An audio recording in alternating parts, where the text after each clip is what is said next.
अनंतिकोटि ब्रह्मांड नायक राजाधिराज योगी राज परब्रह्म श्री सच्चिदानंद सद्गुरु साईनाथ महाराज की जय। नमस्कार दोस्तों, जय साईं राम, जय श्री कृष्णा, राधे राधे। आज हम पढ़ेंगे अध्याय 33 उदी की महिमा। बिच्छू का डंक, प्लेग की गांठ, जामनेर का चमत्कार, नारायण राव, बाला युवा सुतार, अप्पा साहेब कुलकर्णी और हरिबाहु कर्णिक। पूर्व अध्याय में गुरु की महानता का दिग्दर्शन कराया गया है। अब हम उदी के महात्म्य का वर्णन सुनेंगे। सबसे पहले हम संतों के चरणों में प्रणाम करें, जिनकी कृपा दृष्टि मात्र से ही समस्त पाप समूह भस्म होकर हमारे आचरण के दोष नष्ट हो जाएंगे। उनसे वार्तालाप करना हमारे लिए शिक्षाप्रद और अति आनंददायक है। वे अपने मन में यह मेरा और वह तुम्हारा ऐसा कोई भेद नहीं रखते। इस प्रकार के भेदभाव की कल्पना उनके हृदय में कभी भी उत्पन्न नहीं होती। उनका ऋण इस जन्म में तो क्या, अनेक जन्म में भी न चुकाया जा सकेगा। नंबर 1, उदी। यह सर्वविदित है कि बाबा सबसे दक्षिणा लिया करते थे तथा उस धन राशि से दान करने के पश्चात जो कुछ विशेष बचता है उससे वे ईंधन मोल लेकर सदैव धूनी प्रज्वलित करते थे। इस धूनी की भस्म उदी कहलाती है। भक्तों के शिरडी से प्रस्थान करते समय यह भस्म मुक्त हस्त से उन सभी को वितरित कर दी जाती थी। इस उदी से बाबा हमें क्या शिक्षा देते हैं?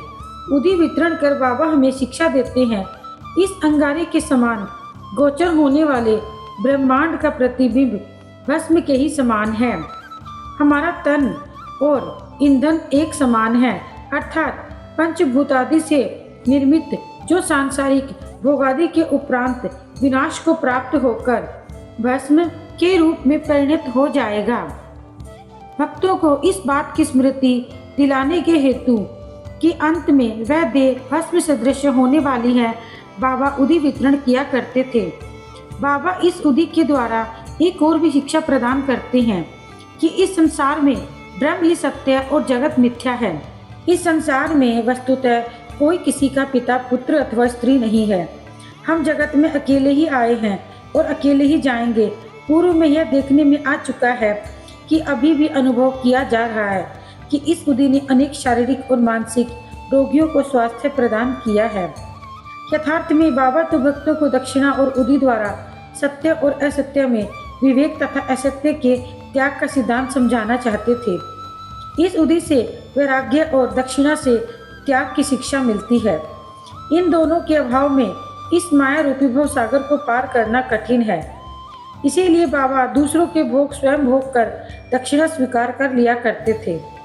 जब भक्तगण विदा लेते तब वे प्रसाद के रूप में उदी देकर और कुछ उनके मस्तक पर लगाकर अपना वरद हस्त उनके मस्तक पर रखते थे।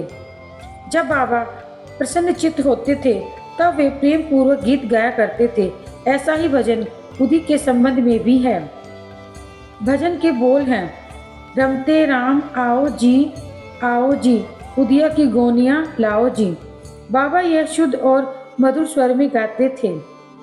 यह सब तो उदी के आध्यात्मिक प्रभाव के संबंध में ही हुआ, परंतु उसमें भौतिक प्रभाव भी था, जिससे भक्तों को स्वास्थ्य, समृद्धि, चिंता मुक्ति व अनेक सांसारिक लाभ प्राप्त हुए।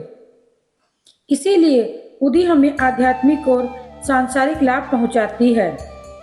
नंबर 2, बिच्छू का डंक। नासिक के नारायण मोतीराम जानी बाबा के परम भक्त थे। बाबा के अन्य भक्त रामचंद्र वामन मोडक के अधीन काम करते थे। एक बार वे अपनी माता के साथ शिरडी गए तथा बाबा के दर्शन का लाभ उठाया। तब बाबा ने उनकी माँ से कहा कि अब तुम्हारे पुत्र को नौकरी छोड़कर स्वतंत्र व्यवसाय करना चाहिए। कुछ दिनों में बाबा के वचन सत्य निकले। नारायण जानी ने नौकरी छोड़कर एक उपहार गृह आनंद आश्रम चलाना प्रारंभ कर दिया, जो अच्छी तरह चलने लगा। एक बार नारायण राव के एक मित्र को बिच्छू ने काट लिया। जिससे उसे असहनीय पीड़ा होने लगी। ऐसे प्रसंगों में उदी तो रामबाण प्रसिद्ध ही है। काटने के स्थान पर केवल उसे लगा ही देना है। नारायण ने उदी की खोज की परंतु कहीं न मिल सकी। उन्होंने बाबा के चित्र के समक्ष खड़े होकर उनसे सहायता की प्रार्थना की और उनका नाम लेते हुए उनके चित्र के सम्मुख जलती हुई अगरबत्ती में से एक चुटकी भस्म बाबा की उदी मानकर बिच्छू के डंक के मारने वाले स्थान पर लेप कर दी। वहां से उनके हाथ हटाते ही पीड़ा तुरंत मिट गई और दोनों अति प्रसन्न होकर चले गए। नंबर 3, एक समय एक भक्त बांद्रा में था। उसे वहां पता चला कि उसकी लड़की जो दूसरे स्थान पर है प्लेग ग्रस्त है। उसे गिल्टी निकल आई है। उनके पास उस समय उदी नहीं थी, इसीलिए उन्होंने नाना चांदोरकर के पास उदी भेजने के लिए सूचना भेजी। नाना साहब ठाणे रेलवे स्टेशन के समीप रास्ते में ही थे। उनके पास भी उस समय उदी नहीं थी, इसीलिए उन्होंने सड़क पर से कुछ धूल उठाई और श्री साईं बाबा का ध्यान कर उनसे सहायता की प्रार्थना की तथा उस धूल को अपनी पत्नी के मस्तक पर लगा दिया। वह भक्त खड़े खड़े यह सब नाटक देख रहा था। जब वह घर लौटा तो उसे जानकर अति हर्ष हुआ कि जिस समय से नाना साहब ने ठाणे रेलवे स्टेशन के पास बाबा से सहायता करने की प्रार्थना की, तभी से उनके लड़के की स्थिति में पर्याप्त सुधार हो चला, जो गत 3 दिनों से पीड़ित थी। नंबर 4, जामनेर का विलक्षण चमत्कार। सन 1904 या 5 में नाना साहेब चांदोरकर खानदेश जिले के जामनेर में मामलतदार थे। जामनेर से शिरडी लगभग 250 से 300 मील दूर है। वहां पर उनकी पुत्री मैनाताई गर्भावस्था में थी। प्रसव काल समीप ही था। उसकी स्थिति अति गंभीर थी। 2-3 दिनों से उसे प्रसव वेदना हो रही थी। नाना साहब ने सभी संभव प्रयास किए परंतु वे सब व्यर्थ हुए। तब उन्होंने बाबा का ध्यान किया और उनसे सहायता की प्रार्थना की। उस समय शिरडी के एक रामगीर बुआ, जिन्हें बाबा बापू गिर बुआ के नाम से पुकारते थे, अपने घर खानदेश को लौट रहे थे। बाबा ने उन्हें अपने समीप बुलाकर कहा कि तुम घर लौटते समय थोड़ी देर के लिए जामनेर में उतरकर यह उदी और आरती श्री नाना साहब को दे देना। रामगीर बुआ बोले कि मेरे पास तो केवल 2 ही रुपए हैं, जो कठिनाई से जलगांव तक के किराए को ही पर्याप्त रहेंगे। फिर ऐसी स्थिति में जलगांव से लगभग 35 मील दूर आगे जाना मेरे लिए कैसे संभव होगा। बाबा ने उत्तर दिया कि चिंता की कोई बात नहीं है, तुम्हारी सब व्यवस्था हो जाएगी। तब बाबा ने श्यामा से माधव अडकर द्वारा रचित प्रसिद्ध आरती की प्रतिलिपि मंगवाई। उदी के साथ नाना साहब के पास भेज दी। बाबा के वचनों पर विश्वास कर रामगीर बुआ ने शिरडी से प्रस्थान कर दिया और 2:45 बजे रात्रि को जलगांव पहुंचे। इस समय उनके पास केवल 2 आने ही शेष थे, जिससे वे बड़ी दुविधा में पड़ गए। इतने में तो एक ही आवाज उनके कानों में पड़ रही थी कि शिरडी से आए, जिसमें 2 घोड़े सुंदर जुते हुए थे। अब वे दोनों रवाना हो गए। तांगा रोककर घोड़ों को पानी पिलाया। इसी बीच चपरासी ने रामगीर बुआ से थोड़ा सा नाश्ता करने को कहा। उसकी दाढ़ी मूछे तथा अन्य वेशभूषा से उसे मुसलमान समझकर उन्होंने जल पान करना अस्वीकार कर दिया। तब उस चपरासी ने कहा कि मैं गढ़वाल का क्षत्रिय वंशी हिंदू हूँ। यह सब नाश्ता नाना साहब ने आपके लिए ही भेजा है तथा उसमें आपको कोई आपत्ति और संदेह नहीं करना चाहिए। तब वे दोनों जलपान कर पुनः रवाना हुए और सूर्योदय काल में जामनेर पहुंच गए। रामगीर बुआ लघु शंका को गए और थोड़ी देर में जब वे लौट कर आए तो क्या देखते हैं कि वहाँ न ही कोई तांगा था और न ही तांगे वाला और न ही तांगे के घोड़े। उनके मुख से एक शब्द भी न निकल रहा था। वे समीप ही कचहरी में पूछताछ करने गए और वहाँ उन्हें पता चला कि इस समय मामलतार घर पर ही हैं। वे नाना साहब के घर गए और उन्हें बतलाया कि मैं शिरडी बाबा की आरती और उदी लेकर आया हूँ। उस समय मैनाताई की स्थिति बहुत गंभीर थी और सभी को उनके लिए बड़ी चिंता थी। नाना साहब ने अपनी पत्नी को बुलाकर उदी को जल में मिलाकर अपनी लड़की को पिला देने और आरती करने को कहा।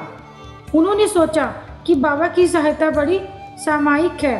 थोड़ी देर में ही समाचार प्राप्त हुआ कि प्रसव कुशलतापूर्वक होकर समस्त पीड़ा दूर हो गई है। जब रामगीर बुआ ने नाना साहब को चपरासी तांगा और जलपान आदि रेलवे स्टेशन पर भेजने के लिए धन्यवाद किया तो नाना साहब को यह सुनकर महान आश्चर्य हुआ। वे कहने लगे कि मैंने तो कोई तांगा न ही चपरासी भेजा था और न ही मुझे शिरडी से आपके पधारने की कोई पूर्व सूचना ही थी। नंबर 5, नारायण राव। भक्त नारायण राव को बाबा के दर्शनों का 3 बार सौभाग्य प्राप्त हुआ। वे बाबा की महासमाधि लेने के 3 वर्ष पश्चात ही शिरडी जाना चाहते थे, परंतु किसी कारणवश उनका जाना न हो सका। बाबा के समाधिस्थ होने के 1 वर्ष के भीतर बाबा का ध्यान करना प्रारंभ कर दिया। एक रात को उन्हें स्वप्न हुआ कि बाबा एक गुफा में से आते हुए दिखाई पड़े और सांत्वना देकर कहने लगे, घबराओ नहीं, तुम्हें कल से आराम हो जाएगा और 1 सप्ताह में ही तुम चलने फिरने लगोगे। ठीक उतने ही समय में नारायण राव स्वस्थ हो गए। अब यह प्रश्न विचारणीय है, क्या बाबा देहधारी होने से जीवित कहलाते थे और क्या उन्होंने देह त्याग दी इसीलिए मृत हो गए? नहीं, बाबा अमर हैं क्योंकि वे जीवन और मृत्यु से परे हैं। एक बार भी अनन्य भाव से जो उनकी शरण में जाता है वह कभी भी उसे सहायता पहुंचाने आ जाते हैं।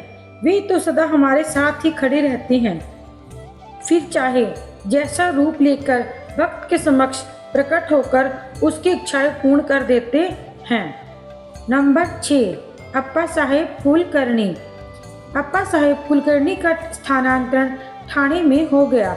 उन्होंने बाला साहेब भाटे द्वारा प्राप्त बाबा के चित्र का पूजन करना आरंभ कर दिया। उन्होंने सच्चे हृदय से पूजा की। वे हर दिन फूल, चंदन और नैवेद्य बाबा को अर्पित करते और उनके दर्शनों की बड़ी अभिलाषा रखते थे। इस संबंध में इतना तो कहा जा सकता है कि भावपूर्वक बाबा के चित्र को देखना ही बाबा के प्रत्यक्ष दर्शन के समान है। इस बात को हम नीचे लिखी घटना से समझ सकते हैं। जब वे ठाणे में थे तो उन्हें भिवंडी दौरे पर जाना पड़ा, जहां से उन्हें 1 सप्ताह में लौटना संभव न था। उनकी अनुपस्थिति में तीसरे दिन उनके घर में निम्नलिखित विचित्र घटना हुई। दोपहर के समय अप्पा साहेब के घर पर एक फकीर आया जिसकी आकृति बाबा के चित्र से मिलती जुलती थी। श्रीमती कुलकर्णी तथा उनके बच्चों ने उनसे पूछा कि आप शिरडी के श्री साईं बाबा तो नहीं हैं? इस पर उत्तर मिला कि मैं तो साईं बाबा का आज्ञाकारी सेवक हूँ। उनकी आज्ञा से ही मैं आप लोगों की कुशलता पूछने आया हूँ। फकीर ने दक्षिणा मांगी तो श्रीमती कुलकर्णी ने उन्हें 1 रुपया भेंट किया। तब फकीर ने उन्हें उदी की एक पुड़िया देते हुए कहा कि इसे अपने पूजन के चित्र के साथ रखो। इतना कहकर वह वहां से चला गया। अब बाबा की अद्भुत लीला सुनिए। भिवंडी में अप्पा साहेब का घोड़ा बीमार हो गया, जिससे वे दौरे पर आगे नहीं जा सके। तब उसी शाम को वे घर लौट आए। घर आने पर उन्हें पत्नी के द्वारा फकीर के आवागमन का समाचार प्राप्त हुआ। उन्हें मन में थोड़ी अशांति सी हुई कि मैं फकीर के दर्शनों से वंचित रह गया, तथा पत्नी द्वारा केवल 1 रुपया दक्षिणा देना उन्हें अच्छा न लगा। वे कहने लगे, यदि मैं उपस्थित होता तो 10 रुपये तो दे ही देता। तब वे भूखे ही फकीर की खोज में निकल पड़े। उन्होंने मस्जिद व अन्य कई स्थानों पर खोज की, परंतु उनकी खोज व्यर्थ ही सिद्ध हुई। अप्पा साहेब को शिक्षा मिल गई कि भूखे पेट ईश्वर की खोज नहीं करनी चाहिए। अगर हम अध्याय 32 में कहे गए बाबा के वचनों का स्मरण करें तो भूखे पेट ईश्वर की खोज नहीं करनी चाहिए। अप्पा साहेब को शिक्षा मिल गई। भोजन के उपरांत वे जब अपने मित्र श्री चित्रे के साथ घूमने को निकले, तब थोड़ी ही दूर जाने पर उन्हें सामने से एक फकीर द्रुत गति से आता हुआ दिखाई पड़ा। अप्पा साहेब ने सोचा कि यह तो वही फकीर लगता है जो मेरे घर पर आया था, तथा उसकी छवि भी बाबा के चित्र से मिलती जुलती है। फकीर ने तुरंत ही बढ़ाकर दक्षिणा मांगी। अप्पा साहेब ने उन्हें 1 रुपया दे दिया। तब वह और मांगने लगा तो अप्पा साहब ने 2 रुपये दे दिए। तब भी उसे संतोष न हुआ। उन्होंने अपने मित्र चित्रे से 3 रुपये उधार लेकर दिए, फिर भी वह मांगता रहा। अब अप्पा साहब ने उसे घर चलने को कहा। तब सब लोग घर आ गए और अप्पा साहब ने उन्हें 3 रुपये और दिए, अर्थात कुल 9 रुपये दे चुके थे। फिर भी वह असंतुष्ट प्रतीत होता था और मांगे ही जा रहा था। तब अप्पा साहब ने कहा कि मेरे पास तो 10 रुपये का नोट है। तब फकीर ने नोट ले लिया और उसे 9 रुपये लौटाकर चला गया। अप्पा साहब ने 10 रुपये देने को कहा था, इसीलिए उनसे 10 रुपये ले लिए। बाबा द्वारा स्पर्शित 9 रुपये उन्हें वापस मिल गए। अंक 9 रुपये अर्थपूर्ण है तथा नव विद्या भक्ति की ओर इंगित करते हैं। यहाँ ध्यान दें कि लक्ष्मीबाई को भी उन्होंने अंत समय में 9 रुपये ही दिए थे। उदी की पुड़िया खोलने पर अप्पा साहब ने देखा कि उसमें फूल के पत्ते और अक्षत हैं। जब वे कालांतर में शिरडी गए तो उन्हें बाबा ने अपना एक केश भी दिया। उन्होंने उदी और केश को एक ताबीज में रखकर उसे वे सदैव हाथ पर बांधते थे। अब अप्पा साहब को उदी की शक्ति विदित हो चुकी थी। वे कुशाग्र बुद्धि थे। प्रथम उन्हें 40 रुपये मासिक मिलते थे, परंतु बाबा की उदी और चित्र प्राप्त होने के पश्चात उनका वेतन कई गुना हो गया था। उन्हें मान व यश भी मिला। इन अस्थायी आकर्षणों के अतिरिक्त उनकी आध्यात्मिक प्रगति भी शीघ्रता से होने लगी थी। इसीलिए सौभाग्यवश जिनके पास उदी है उन्हें स्नान के पश्चात मस्तक पर धारण करना चाहिए और कुछ जल में मिलाकर तीर्थ की तरह ग्रहण करना चाहिए। नंबर 7, हरिभाव कर्णिक। पूर्णिमा के दिन हरिभाव कर्णिक शिरडी आए। उन्होंने बाबा का यथाविधि पूजन किया। उन्होंने वस्तुएं और दक्षिणा आदि भेंट कर श्यामा के द्वारा बाबा से लौटने की आज्ञा प्राप्त की। वे मस्जिद की सीढ़ियों से उतरे ही थे। उन्हें विचार आया कि बाबा को 1 रुपया और अर्पण करना चाहिए। वे श्यामा को संकेत से यह सूचना देना चाहते थे कि बाबा से जाने की आज्ञा प्राप्त नहीं हो चुकी है, इसीलिए वह वापस लौटना नहीं चाहता। परंतु श्यामा का ध्यान उनकी ओर नहीं गया, इसीलिए वे घर को चल पड़े। मार्ग में वे नासिक से श्री कालाराम के मंदिर में दर्शन करने गए। संत नरसिंह महाराज, जो कि मंदिर के मुख्य द्वार के भीतर बैठा करते थे, भक्तों को वहीं छोड़कर हरिभाव के पास आए। उनका हाथ पकड़कर कहने लगे कि मुझे मेरा रुपया दे दो। कर्णिक को बड़ा आश्चर्य हुआ और उन्होंने सहर्ष रुपया दे दिया। उन्हें विचार आया कि मैंने बाबा को रुपया देने का मन में संकल्प किया था और बाबा ने यह रुपया नासिक के नरसिंह महाराज के द्वारा ले लिया। इस कथा से यह सिद्ध होता है कि सब संत अभिन्न हैं तथा वे किसी न किसी रूप में एक साथ ही कार्य किया करते हैं। और इसी के साथ यह अध्याय यहीं समाप्त होता है। जय साईं राम।